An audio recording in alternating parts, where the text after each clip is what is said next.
The Nutcracker 2014, Dreams Do Come True 2016, Alice in Wonderland 2018, The Toy Box 2018, A Trip to the Zoo 2019, Peter Pan 2019. Friends, I'm here today in the heart of dancing and celebrating art.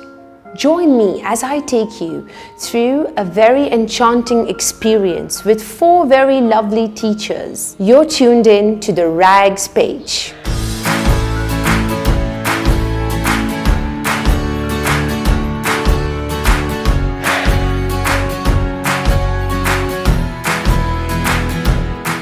Hi, I'm Naomi. I am an ex-professional dancer and now a ballet teacher with the Ballet Centre in Dubai.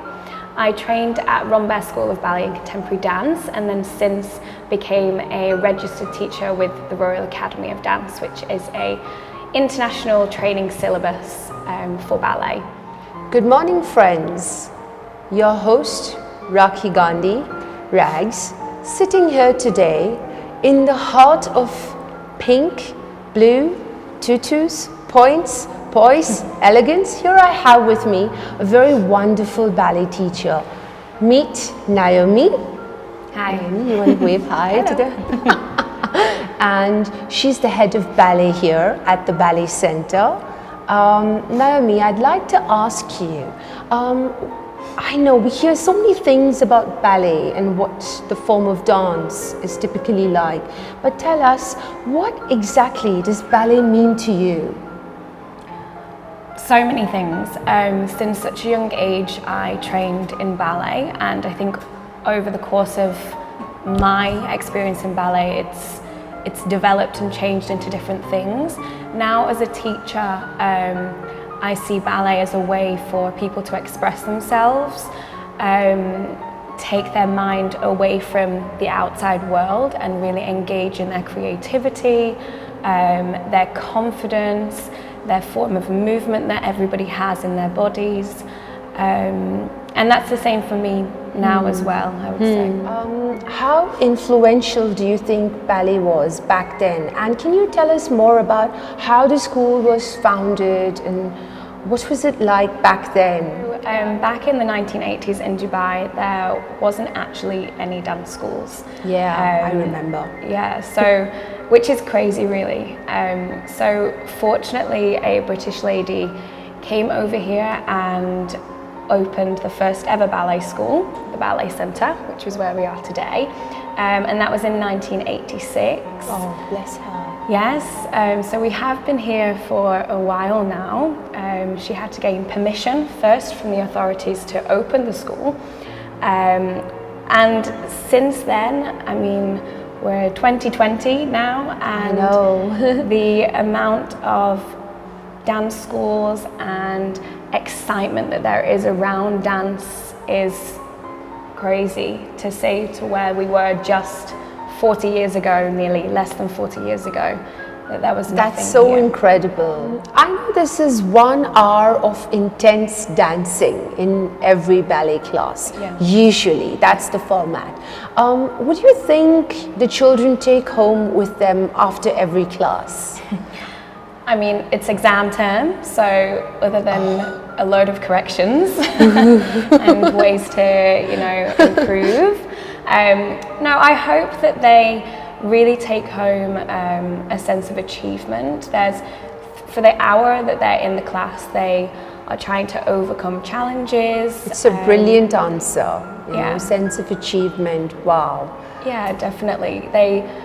Ballet is difficult. It's Yeah. not an easy thing to do, and there's certain obstacles they have to overcome. And I think learning over the course of the term and progressing, that is just going to invite, you know, that achievement, that confidence in themselves.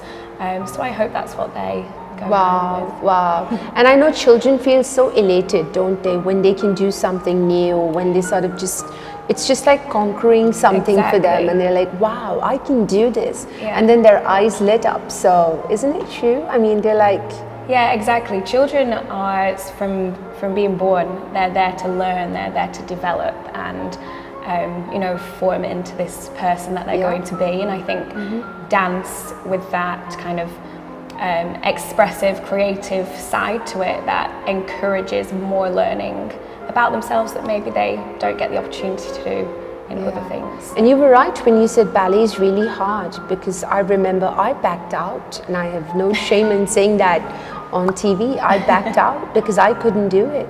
So bless all of you. I mean, those points keep them moving. Beauty is pain sometimes. So Naomi, Dubai has been nominated as the city of happiness.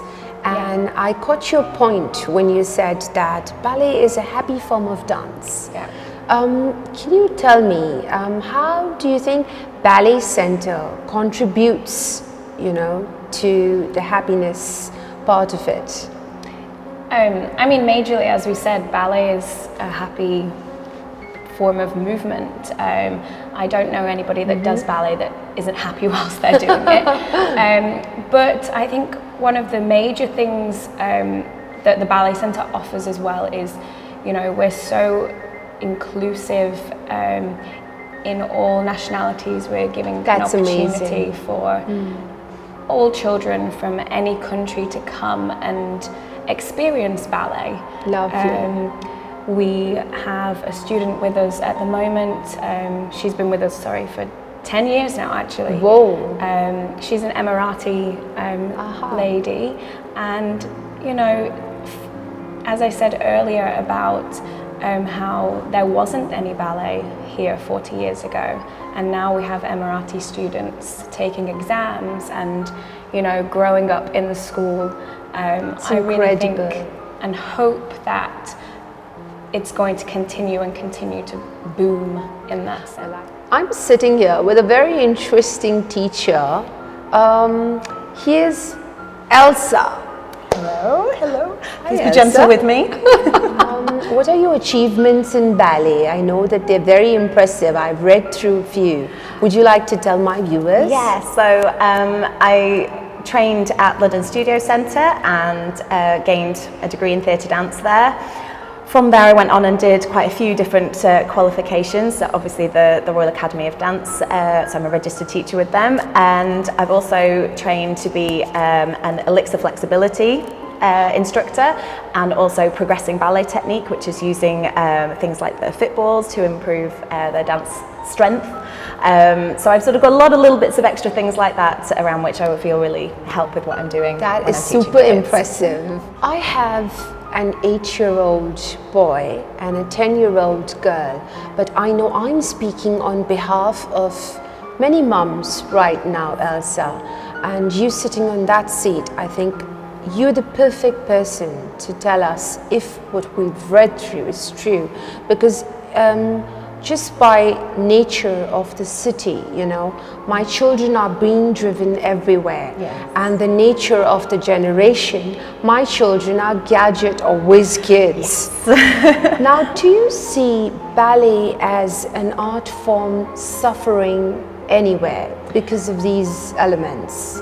Actually, I would say it's more the opposite. I feel like ballet is almost the cure. Really? Actually, because, and I think you're right, we hear a lot of parents do feel that way about their children, that they're worried, you know, things about their posture, that these are going to be having a really negative effect. But one of the main things with ballet is we're getting you much more upright. You know, these hands that are always on screens, and the head is always tilted down, whereas ballet is all about lengthening up, and actually it can be much better for them if they're doing something like ballet, and with them being driven around a lot. You know, I think we do find that actually parents, you know, these good parents, you are so aware of this, and you are taking your children to do activities, and you know, ballet is a brilliant one, but you know, there's so many different activities that they can do, and the more that they're doing that, that's always going to help.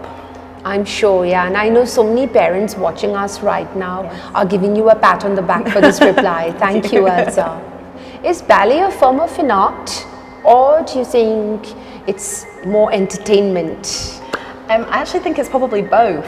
Yeah, it's because a lot of people sort of ask, you know, is it a sport, or is it, you know, all these different things. And I think one of the wonderful things about dance and ballet is that it can be everything, and that actually, you know, with things becoming much more commercial now, sometimes that can be seen as a negative, but actually, you know, there's room for everything. There's room for the real traditional sides of dance, and then there's also room for, you know, the more modern versions, recreations of the new things that can make things much more exciting for the media and entertainment. And there's no end to creativity, like you say, and isn't it? It's nice that there's not necessarily all those boundaries all the time. We've all heard about the RAD program. Can you tell us what is the importance of this program and how has it influenced over the years, you know, to push ballet as a form of art in our city, in Dubai? Okay, so the RAD, the Royal Academy of Dance, is a really great program, and one of the best things about it is that it's a global program. So you've got people all over the world doing the same sort of syllabus, you know, there's slight variations, but generally it's the same syllabus. So I mean, for Dubai, that's brilliant because we have so many people coming in from different countries. If they've been doing ballet at an RAD registered school in their home country, they can then come to Dubai, come to the Ballet Centre, and they can carry it on. They can carry it on and pick up at the grade where they left off. Of course. They'll still be familiar with it. So, and especially with children, you know, it's hard to find their own little community sometimes, and to be able to come into something where things are familiar. You know, school might be really unfamiliar, but ballet still can be something that Absolutely. So Elsa, how has ballet over the years changed, you know, as a form of art?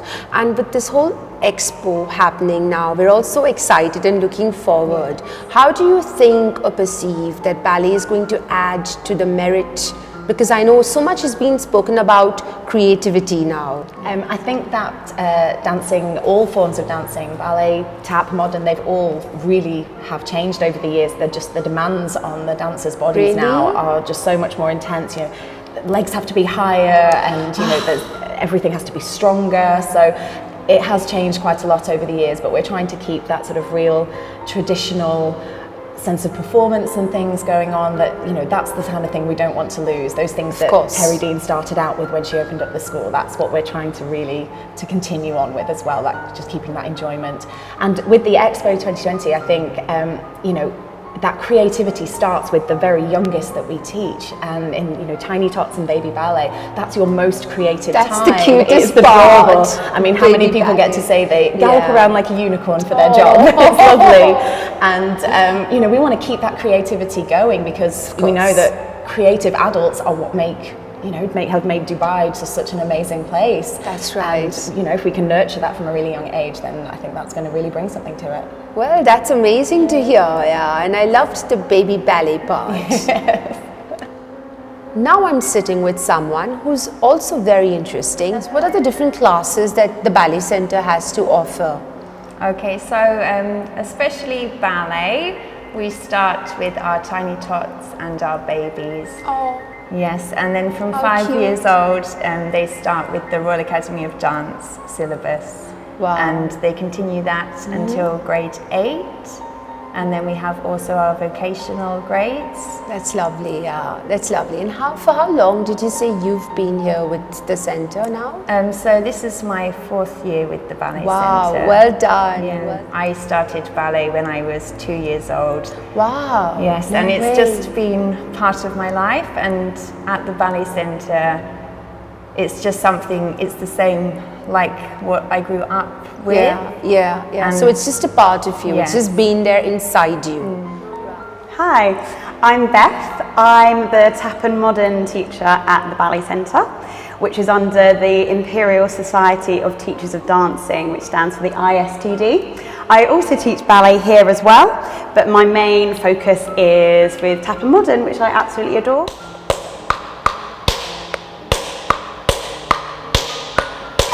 Bring it on, bring it on, bring it on.